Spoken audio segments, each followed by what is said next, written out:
Well, every once in a while, I like to come down here and talk. And this day seemed appropriate for that because this day we celebrate the Lord's table, which is a special day anytime we do that. Anytime we come to the Lord's table, it is a special time. But today is even more special, I think, because this is the Easter season. This is the season that Christ walked that road of grief. This is the season that He's paid the sacrifice for our sin. So the Lord's table today is special. And so I'm going to come down here and just talk for a few minutes before we celebrate the table. When I grew up, of course you know, in Nethers. And we had a fairly large house. It seemed larger than it was to me at the time, I'm sure. It probably wasn't that large. But the one room that I remember the most was the kitchen. I spent more time in the kitchen than any other room. And I was thinking this week, as I thought back, most of my memories, the good memories especially, were in the kitchen. Because see, the kitchen was a place of love and acceptance. Everybody that came into my house when I was growing up came through the kitchen to get into the house. And oftentimes that's as far as we got. Because it was around the kitchen table that everybody sat. And our driveway came down by the house and it came kind of to the back of the house, and that's how people came into the house, was through the back door into the kitchen. And in the kitchen, and I'm sure people came to the front door at times. I just don't remember anybody that came through the front door. Everybody came through the back door into the kitchen. It was a place of love and acceptance. It was a place where people were encouraged. It was a people where people were built up. It was a place of love. But that kitchen was also a place of service. It was a place of sacrifice. Because all the work in the house mainly was done in the kitchen. I did my homework in the kitchen. Meals were cooked in the kitchen. And I remember in the kitchen, everybody that came into the house, we usually stop right in the kitchen table. And I remember the large kitchen table probably wasn't near as large as I remember it as a little fellow. It was just a metal table with probably 6, maybe 8 chairs at the most, probably 6. But in that kitchen was an electric stove that we used some, but in that kitchen was a wood cooking stove. Now remember that wood stove was probably, I remember it as being massive. I'm sure it wasn't. But I remember it being massive and because there were certain foods that had to be cooked on the wood stove because they didn't taste right on the electric stove. But when that wood stove was cranked up, it could be January and it was hot in that kitchen. But that's where we stayed. Most of the time in the kitchen. We had a living room, we had comfortable chairs in there with the TV in there. And, we had a dining room. There was a big wooden table, with the hutch and all kinds of stuff. I don't remember ever eating on that table. I'm sure we did. I don't remember it.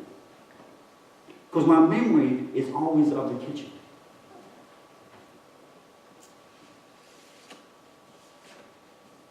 But it was a place of service. Everybody helped out in the kitchen. There was never anybody, even guests, would help out in the kitchen. And I was growing up and I knew my job. To get ready for the meal, I knew what I had to do. I knew my job after the meal. And when I was small, it was drying. When I got older, it was washing. But I knew my job. And nobody dared leave in the kitchen until it was done. If you walked through the kitchen and something was undone, it was a dish on the counter that wasn't clean, it was something that wasn't put away, you better put it away. You better clean it before you come out the other side. It was a place of service. It was a place of sacrifice. Because oftentimes it'd be hot in there. But that's where we stayed. But it was a place of blessing. The blessings that I remember in that kitchen, I can't even describe. I don't remember one meal being bad. I don't remember one dish being bad. And I'm sure they were. I'm sure the bread was burned at times. I'm sure some things were burned. I don't remember one time. Because it was a place of blessing. It was a place that we gathered all the time. My dad worked at the foundry. Then he worked at Old Dominion. And eventually at Rochester. But he left early because it was a 20-mile drive from there to Kodak. And every morning we had breakfast before we left together. It was unheard of to me not to get up for breakfast. It was routine. I thought everybody ate at 4:30. It was normal. And we'd always have, and it wasn't just cereal, there was always eggs and bacon and sausage and toast. And it was good. And I was a chubby kid because I spent a lot of time in the kitchen. Because that's the place of blessing. It was in the kitchen. And it was a place of love and acceptance. It was a place of service, of sacrifice, and it was a place of blessing. And I'm sure I spent a lot of time in the living room on the couch, by the way. But other than watching Gunsmoke, I don't remember those times. It was the time in the kitchen. I don't know about you, but in my house today, we've lost that kitchen mentality. I don't know about you, but in my house today, we've lost the kitchen mentality. We spend more time in the living room than we do in the kitchen. We spend more time in the easy chair than we do on the kitchen chair. We spend more time eating separately than we do together. And I watched that this week. I didn't say anything. I just watched it this week. We had very few meals at the kitchen table together this week. And we can blame our schedule. We can blame a number of things. We get up at different times. We go to work different times. And so we get out, we do our breakfast, and we leave. There's dirty dishes in my kitchen right now. And Michaela's frowning. In fact, I'll admit this, there's been dirty dishes in my sink every day this week. Because see, we've lost the kitchen mentality. We'll do it when we get home. We'll do it later. But see, the kitchen is supposed to be a place of love. It is supposed to be a place of encouragement. It is supposed to be a place of serving. It is supposed to be a place of sacrifice. It is supposed to be a place of blessing.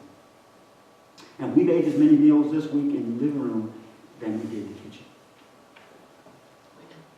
We lost that kitchen mentality. We get home, we're tired, we get something to eat, and where do we go? In the recliner. I'm guilty of that. See, we've lost the kitchen mentality. Oftentimes, we can lose that kitchen mentality in the church as well. We want the blessing of God,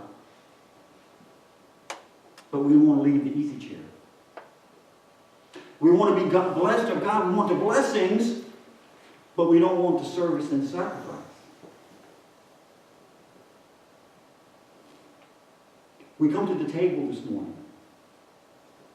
It is a table of sacrifice. It is a table that was made possible for us through the road of grief that Jesus walked. It is a place of sacrifice. And see, the church, just like the kitchen when I grew up, the church is a place of love and acceptance. See, Christ died for every one of us. Look around this room. Christ died for every one of us this morning. He bore every sin that we've said, done, or thought.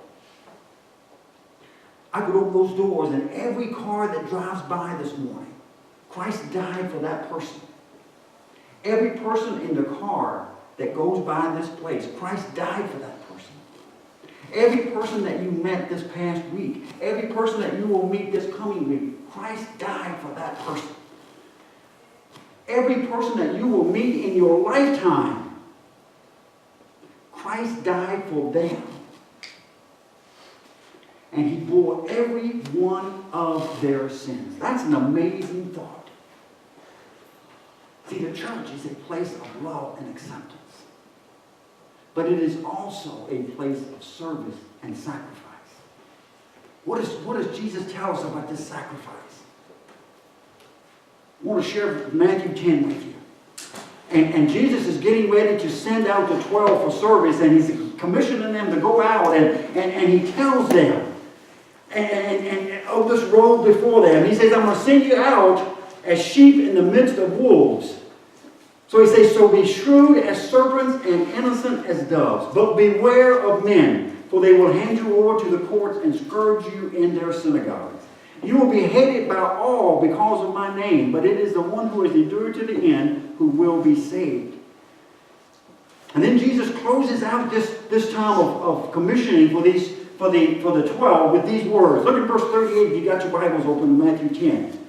And he who does not take his cross and follow after me is not worthy of me. Think about that. Jesus is close to the cross. He's walking this road of grief. And he tells the 12, he who does not take his cross and follow after me is not worthy of me. See, the kitchen, when you come to the table, it is a place of service. It is a place of sacrifice. Because Jesus says, if you don't take up your cross and follow me, then you're not worthy of me. In Matthew chapter 16, he's again talking to the 12, and he's teaching them. He's teaching the 12 now that he must die, that he must be sacrificed, he must go to the cross. And Peter, in verse 23 of Matthew 16, says, 22 rather, he says, Peter says, no, it cannot happen. God forbid it, Peter said. This shall never happen to you. And Jesus turned and said to Peter, get behind me, Satan. You are a stumbling block to me, for you are not setting your mind on God's interest, but man's. And then look at 24, what Jesus says to the 12. He says, if anyone wishes to come after me, he must deny himself and take up his cross and follow me. What does that mean? You must deny yourself. Well, what that means is that his interest must come before ours. That he must be, as we come to the table, his priority must take priority over our priority. His priority takes priority over self. Jesus said you must deny yourself and take up your cross. Think about those words that Lisa sung this morning. He traded his crown for a crown of thorns. He picked up his cross and laid down his sword. He stumbled down the road, bruised and beaten for me. Jesus walked the way of grief. And Jesus says, what? You must take up the cross. In fact, Paul tells us in his writing, we must take up the cross daily. We must daily take up the cross, Paul says. We must deny ourselves and take up the cross. That's the cost of the table. That makes the table special. That makes the table a place of love and acceptance. It makes the table a place of sacrifice and of service. But it also makes the table a place of blessing. Just like growing up in that house, it was the kitchen that was the blessing. Even at 4:30 in the morning, it was a blessing. And the table, as we come to the table today, it is a table of blessing. How much blessing? You got your Bibles open, Matthew. Go to Matthew 19. Jesus is teaching, and he had just spoke to the young ruler. And the ruler asked Jesus, what must I do to obtain eternal life? And Jesus answers his question. And as Jesus answered that question, the disciples were astonished. In verse 25 it tells us. When the disciples heard this and they were astonished and said, well, then who can be saved? And what Jesus had basically said was to this young rich man, you must give up everything you own.